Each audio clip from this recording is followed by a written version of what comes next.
আসসালামু আলাইকুম ওয়া রাহমাতুল্লাহি ওয়া বারাকাতুহু আলহামদুলিল্লাহ ওয়াসসালাতু ওয়াসসালামু আলা রাসূলিল্লাহ আম্মা বা'দ عن ابن مسعود رضي الله تعالى عنه قال إن المؤمن يرى ذنوبه كأنه قاعد تحت الجبل يخاف أن يقع عليه وإن الفاجر يرى ذنوبه كذباب مر على أنفه اللهم صل وسلم على محمد النبي الأمي وعلى آله وأصحابه أجمعين সম্মানিত দ্বীনি ভাই ও বোনেরা, আমি আজ আপনাদের সামনে আলোচনা করব গুনাহ করার কারণে বা গুনাহে লিপ্ত হওয়ার কারণে বান্দা যে সমস্ত ক্ষতি সময়ের সম্মুখীন হয় তার 11 নং ক্ষতি। অর্থাৎ বান্দা গুনাহ করার কারণে যে সমস্ত ক্ষতিসমূহের সম্মুখীন হয় সেই সব ক্ষতি সময়ের 11তম ক্ষতি হলো বা 11 নং ক্ষতি হলো বান্দার মনে গুনাহকে তুচ্ছ মনে হয়। অর্থাৎ যারা বারবার গুনাহে লিপ্ত হয়, অর্থাৎ বারবার গুনাহে লিপ্ত হওয়ার পর গুনাহে লিপ্ত হওয়ার ব্যাপারটা বান্দার কাছে তুচ্ছ বলে মনে হয়। আমি জানি ভাইদেরকে বুঝাইতে পারছি কিনা, খুব ভালো করে ভাই কথাগুলো মনে রাখার চেষ্টা করুন। যারা সব সময় গুনাহ করতে থাকে তারা একটা সময় আসে কি গুনাহটাকে গুনাহ বলে গণেও না। উদাহরণ দেখেন, কোন একজন সৎকর্মশীল মানুষ যদি কোনো কারণে একটা মিথ্যা কথা বলে ফেলে, তখন তার মনের ভিতরে একটা অস্থিরতা কাজ করে। আমি যে মিথ্যা যদি কেউ জানে, এটা যদি প্রকাশ পেয়ে যায় আমি কেমনে মুখ দেখাবো, তার মধ্যে একটা ভীতি কাজ করে এবং একটা অস্থিরতা আসে। কিন্তু যারা প্রতিনিয়ত মিথ্যা কথা বলে, সে যে ঘন্টার পর ঘন্টা কথা বলছে, এর মধ্যে কয়টা যে সত্য আছে গণে খুঁজে বের করাটা অনেক কষ্ট, অধিকাংশ হলে মিথ্যা কথা। এই যে সে একবারে গড়গড় করে মিথ্যা কথা বলছে, তার মধ্যে কোনো রকমের ফিলিংস নেই, এটার মধ্যে কোনো মানুষ সে অনুতপ্ত অনুশোচনাও করে না। এটা তার অভ্যাসে পরিণত হয়ে গেছে। মিথ্যা বলাটা এখন তার স্বভাবে পরিণত হয়েছে। যেমন দেখেন, যারা গীবত শিকায়াত করার অভ্যাস, যে সমস্ত ভালো মানুষগুলো যারা এই সমস্ত কাছে দূরে থেকে, তারা যদি কখনো কোনো গীবত করে ফেলে, তার মনের মধ্যে একটা অস্থিরতা কাজ করছি, এটা তো না করলেও পারতাম, কেন জানি করলাম, আল্লাহ তুমি মাফ করে দিও, মধ্যে একটা অস্থিরতা আসবে। কিন্তু যারা এই একটু একটু করে গীবত করতে করতে গীবতটা তার এটা ফেসায় পরিণত হয়ে গেছে, মানুষ যেখানে বলবে গীবতে করবে, এই লোকটা একটা সময় আসবে গীবতকে গুনাহ বলেই মনে করবে না। আলিয়াযুবিল্লাহ। যারা আলিয়াযুবিল্লাহ, বুঝার জন্য বলছি, আল্লাহ আমাদের সকলকে এর থেকে আমাদের হেফাজত করেন। কোন একজন ব্যক্তি যদি আলিয়াযুবিল্লাহ, আল্লাহ মাফ করে, আল্লাহর কাছে পানা চাই, এই অন্যায় যেন আমাদের কাউকে আল্লাহ জড়িত না করে। কোন একজন মানুষ যদি প্রথমবারে কোথাও কোনো একটা বেবিচারে লিপ্ত হয়, জেনায় লিপ্ত, আলিয়াযুবিল্লাহ, তখন প্রথম তার কাছে এটা একটা বিশাল বড় অপরাধ বলে মনে হবে। প্রথমবার অপরাধ করার পর তারপরে শয়তানের নফসের দোকায় আবারও করলো। কিছুদিন যাওয়ার পরে জেনা যে একটা গুনাহ, এটা তার কাছে কোনো ব্যাপারে মনে হবে না।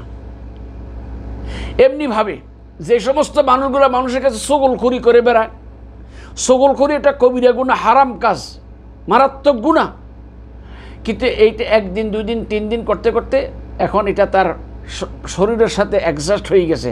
এখন এই চগলখুরিটা যে একটা অপরাধ, এটা তার বুঝেই নেই। প্রিয় দ্বীনি ভাইদেরকে বলবো, যে সমস্ত লোকগুলা বিভিন্ন অশ্লীলতার সাথে জড়িত, এই লোকগুলা একসময় কিন্তু তারা অশ্লীলতাটাকে অশ্লীলতা বলে বুঝতো, কিন্তু দীর্ঘদিন এই অশ্লীলতার সাথে জড়িত থাকার কারণে তার অন্তর থেকে এই অনুভূতিটা চলে গেছে যে আমি গুনাহ করতেছি। প্রিয় দ্বীনি ভাইরা, এটার কারণ কি? মানুষ যখনই পাপাচারে লিপ্ত হয়ে যায়, তখনই আস্তে আস্তে তার ঈমান হ্রাস পেতে থাকে। আর ঈমান যখন হ্রাস পায়, তখন গুনাহকে আর গুনাহ বলে তেমন মনে হয় না, বা গুনাহ করার পরে তার মনের মধ্যে কোনো অস্থিরতা আসে না। অথচ প্রকৃত মুমিন যারা, যখনই তাদের দ্বারা কোনো গুনাহ সংগঠিত হয়, তাদের মনে আল্লাহর ভয়, জাহান্নামের ভয়, আল্লাহর গ্রেফতারের ভয় তাদের মনে উপস্থিত হয়ে যায়।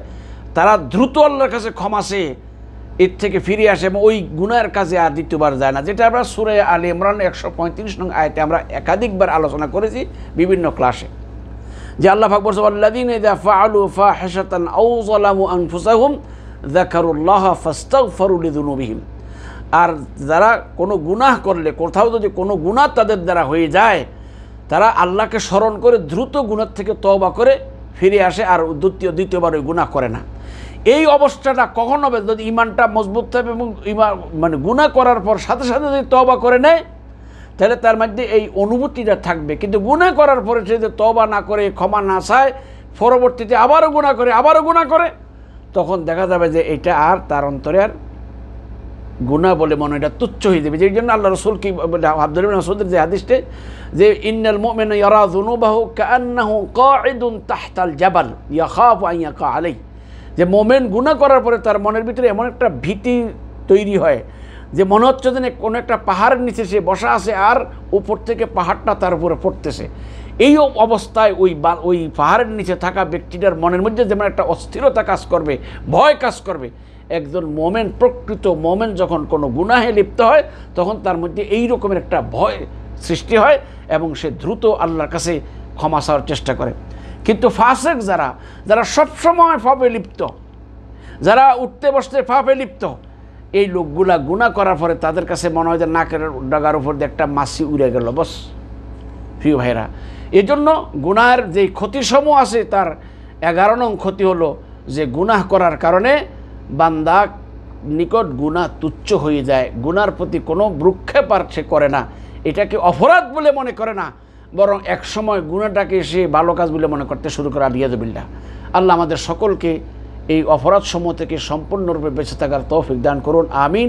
ওয়া আখিরু দাওয়ানা আনিল হামদুলিল্লাহি রাব্বিল আলামিন। আসসালামু আলাইকুম ওয়া রাহমাতুল্লাহি ওয়া বারাকাতুহু।